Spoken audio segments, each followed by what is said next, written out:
सबसे पहले अहम खबर दें आपको। चेयरमैन पीटीआई के खिलाफ 190 मिलियन पाउंड स्कैंडल में रेफरेंस दायर कर दिया गया। नैब ने चेयरमैन पीटीआई और दीगर मुल्जिमान के खिलाफ रेफरेंस दायर किया है। रेफरेंस में चेयरमैन पीटीआई, बुशरा बीबी, फरागोगी और दीगर मुल्जिमान नामजद हैं। नैब रावलपिंडी की जानिब से दायर रेफरेंस में कुल 8 मुल्जिमान के नाम शामिल हैं। Deputy prosecutor general Muzaffar Abbasi ने तफ्तीशी अफसर मियां उमर नदीम के हमरा रेफरेंस दायर किया। एहतसाब अदालत रजिस्ट्रार ऑफिस ने रेफरेंस की जांच पड़ताल शुरू कर दी। मुल्जिमान में शहजाद अकबर, बैरिस्टर ज़िया मुसीत और ये भी आपको बताएं कि जुल्फी बुखारी भी इस रेफरेंस में शामिल हैं।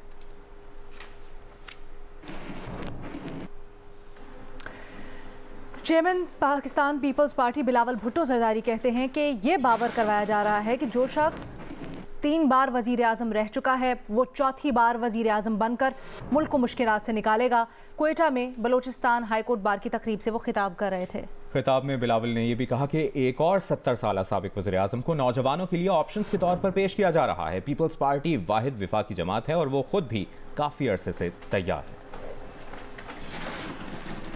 फरवरी 8 पे इलेक्शंस होने जा रहे हैं। हमें बताया जा रहा है कि जो 3 दफा वजीर आजम बना वो चौथा बार वजीर आजम बन के पाकिस्तान को इन मुश्किलात से निकालेंगे। दूसरा शख्स जो खुद चंद साल पहले वजीर आजम रह चुका है, 70 साल का नौजवान का लीडर, कि यही मुल्क के, पाकिस्तान के, बलोचिस्तान के आपके ऑप्शंस हैं। जहाँ तक आपकी सवाल है सदर साहब, मैं तो काफ़ी देर से तैयार हूँ। मेरे ख्याल में आपका जो सवाल है वो बाकी सियासी जमातें इसका जवाब दे। इस वक्त अगर कोई वफाकी सतह पे मैदान में है तो वो एक आपके सामने खड़ा है। Thank you. आइंदा इंतखाबात में नून लीग ने कामयाबी हासिल की तो क्या नवाज शरीफ चौथी बार वज़ीर आज़म बनेंगे? $1 मिलियन सवाल सामने आ गया है। डी न्यूज़ के एडिटर इन्वेस्टिगेशन अंसार अब्बासी की रिपोर्ट के मुताबिक नवाज शरीफ ने आइंदा इंतखाबात में अपनी जमात की कामयाबी की सूरत में चौथी मरतबा वज़ीर आज़म बनने का अब तक फैसला नहीं किया, लेकिन पार्टी चाहती है कि नवाज शरीफ चौथी मरतबा भी वज़ीर आज़म का ओहदा संभालें और इसीलिए पार्टी ने नवाज शरीफ को चौथी मरतबा वज़ीर आज़म बनाने का स्लोगन अपनाया है। ज़राए के मुताबिक पार्टी नवाज शरीफ को चौथी मरतबा वज़ीर आज़म बनाएगी और फिर ये उन पर मुनहसर होगा कि वो कब इस्तीफ़ा देकर किसी और को चीफ एग्जीक्यूटिव नामजद करें। ये ऐसे लोगों के खिलाफ शाइस्ता इंतकाम होगा जिन्होंने नवाज शरीफ को 2017 में वज़ारत उज़्मा के ओहदे से हटाया था।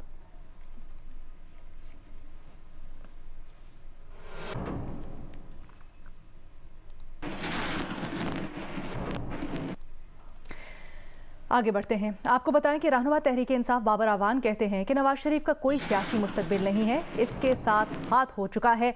इस्लामाबाद में गुफ्तगू करते हुए बाबर अवान ने कहा कि सुप्रीम कोर्ट का 5 रुकनी बेंच तय कर चुका है कि आर्टिकल 62-63 के तहत नाअहली ताहयात होगी। नवाज शरीफ से हाथ हो गया।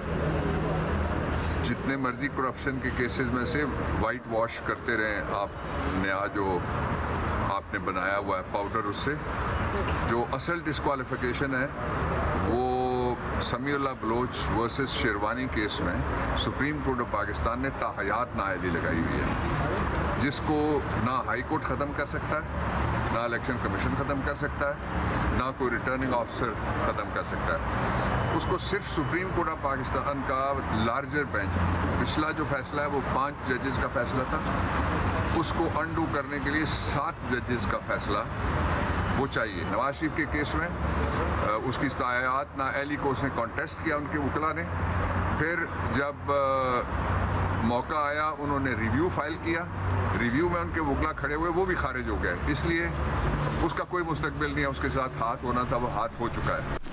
बुशरा बीबी और लतीफ़ खोसा की लीक्ड टेलीफोनिक गुफ्तगू पर अलीमा खान का रद्द-ए-अमल सामने आया है। इस्लामाबाद में गुफ्तगू करते हुए अलीमा खान ने कहा कि इनकी शर्म हया ख़त्म हो चुकी, अब ये घरों तक पहुँच चुके हैं। ये भी कहा कि अमरीकी सदर निक्सन को लोगों की निजी गुफ्तगू रिकॉर्ड करने पर ही निकाला गया था।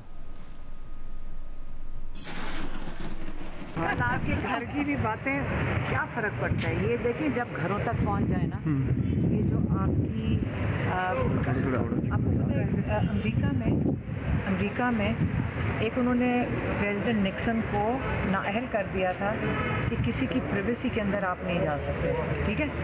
तो जब हमारी शर्म और हया ख़त्म होती जा रही है, लोगों के घरों में पहुंच गए। पहले इन्होंने चार दिवारी के अंदर जाकर औरतों की बेहुरमती की, अब औरतों को घसीट के बाहर ले आएंगे, फिर तमाशा बनाएंगे। पहले चीफ जस्टिस की सास की निकाल दी, हाँ, ऑडियो। तो अगर घर की ख़वातीन के ऊपर जाएंगे और हमारी शर्म और हया ख़त्म हो जाएगी सबकी, तो कल आपकी भी शायद घरवाली, आपकी बेगम की भी हम सुन रहे होंगे। और अभी आपको बताएं, पाकिस्तान तहरीक इंसाफ के इंट्रा पार्टी इलेक्शन कल होंगे। मुख्तलिफ ओहदों के लिए उम्मीदवार आज कागजात नामजदगी जमा करा सकेंगे। अडियाला जेल में कैद चेयरमैन PTI ने चेयरमैन तहरीक इंसाफ के लिए बैरिस्टर गौहर खान को नामजद कर रखा है। बतौर चेयरमैन PTI के ओहदे के उम्मीदवार की नामजदगी के बाद Gohar Khan chief election commissioner के ओहदे से अलहदा हो गए। नियाजुल्लाह नियाजी PTI के इंट्रा पार्टी इलेक्शन के चीफ इलेक्शन कमिश्नर होंगे। नियाजुल्लाह नियाजी ने 2009 और 2012 में भी इंट्रा पार्टी इलेक्शन करवाए थे। खैबर पख्तूनख्वा की निगरान हुकूमत ने PTI को इंट्रा पार्टी इलेक्शन में सिक्योरिटी देने का ऐलान किया है। इलेक्शन कमीशन की हिदायत पर PTI के चीफ इलेक्शन कमिश्नर को खत अरसाल करके इंट्रा पार्टी इलेक्शन से मुतल्लिक मालूमात मांगी गई हैं। खत में PTI से पूछा गया है कि इंट्रा पार्टी इलेक्शन किस मकाम पर और किस वक्त शुरू होना है। खैबर पख्तूनख्वा हुकूमत ने पोलिंग स्टाफ और शुरका की फहरिस्तें भी फराहम करने का मुतालबा किया है।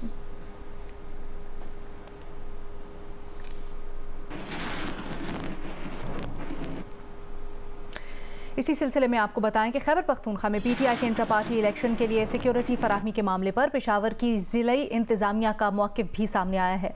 जानते हैं नुमाइंदा जियो न्यूज़ अबू बकर सिद्दीक से, क्या मौक़िफ़ अपनाया अबू बकर ने? बिल्कुल मुबशर, ज़िला इंतज़ामिया की जानिब से PTI के इंट्रा पार्टी से मुतल्लिक चीफ इलेक्शन कमिश्नर को ख़त भेजा गया था और उसमें बताया गया था कि PTI जो है पेशावर में कल किस मकाम पर इंट्रा पार्टी इलेक्शन का इनेकाद करेगी और इसी सिलसिले में मज़ीद तफसीलात की तलब की गई थी। लेकिन अभी तक जो है पाकिस्तान तहरीक इंसाफ की जानिब से कोई ख़त का जवाब नहीं आया और इसी सिलसिले में ज़िला इंतज़ामिया ने दूसरा ख़त भी जो है PTI को भेज दिया है और इस दूसरे ख़त में बताया गया है कि इलेक्शन कमीशन ऑफ पाकिस्तान की हिदायत है कि PTI को इंट्रा पार्टी इंतखाबात के लिए सिक्योरिटी दी जाए और इसी सिलसिले में टेलीफोन और खत के जरिए PTI को आगाह किया गया है कि इंतखाबात की तफसीलात फराहम की जाए। लेकिन अभी तक जो है पाकिस्तान तहरीक इंसाफ की जानिब से जो है अभी तक कोई भी तफसीलात फराहम नहीं की गई है। इससे कबल जो है ज़िला इंतज़ामिया की जानिब से एक खत भेजा गया था, उसमें भी तफसीलात बताने का कहा गया था PTI के चीफ इलेक्शन कमीशन को। लेकिन अब तक जो है पाकिस्तान तहरीक इंसाफ की जानिब से डिस्ट्रिक्ट एडमिनिस्ट्रेशन को कल होने वाले जवाब नहीं दिया गया PTI की तरफ से अभी तक। बहुत शुक्रिया अबू बकर सिद्दीक। PTI को जलसों की इजाजत न देने के लिए तौहीन अदालत केस की समाअत में पेशावर हाई कोर्ट ने चीफ इलेक्शन कमिश्नर और चीफ सेक्रेटरी को तलब कर लिया है। इस पर मजीद तफसीलात के लिए हमें ज्वाइन कर रहे हैं हमारे नुमाइंदा दानियाल अजीज। दानियाल जी बिल्कुल, देखिए यहाँ पेशावर हाई कोर्ट में पाकिस्तान तहरीक इंसाफ की जानिब से तौहीन अदालत केस जो है रेड दायर हुई थी और उनका ये प्ली था कि जी पाकिस्तान तहरीक इंसाफ को कन्वेंशन या जलसों की इजाज़त नहीं दिया जा रहा, जिस पर पेशावर हाई कोर्ट ने चीफ इलेक्शन कमिश्नर और चीफ सेक्रेटरी को ज़ाती हैसियत में तलब किया और उनसे वजाहत तलब की है कि सिर्फ एक पार्टी को क्यों निशाना बनाया जा रहा है, उनको जलसे या कन्वेंशन की इजाज़त क्यों नहीं दी जा रही।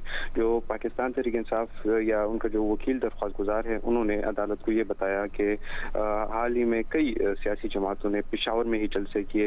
इस्लामिया कॉलेज पेशावर यूनिवर्सिटी में भी जो है जलसा हुआ, कन्वेंशन हुआ, सिर्फ पाकिस्तान तहरीक इंसाफ को जो है इजाज़त नहीं दी जा रही और ये पाकिस्तान तहरीक इंसाफ का हक है कि शफाफ इलेक्शन के लिए अपना पॉलिटिकल कैंपेन जो है वो जारी रखे, जिस पर पेशावर हाई कोर्ट ने चीफ इलेक्शन कमिश्नर को तलब किया है और आइंदा समाअत पर चीफ इलेक्शन कमिश्नर और चीफ सेक्रेटरी ज़ाती हैसियत में तलब होकर जो है वजाहत तलब करेंगे। जी बहुत शुक्रिया दानियाल।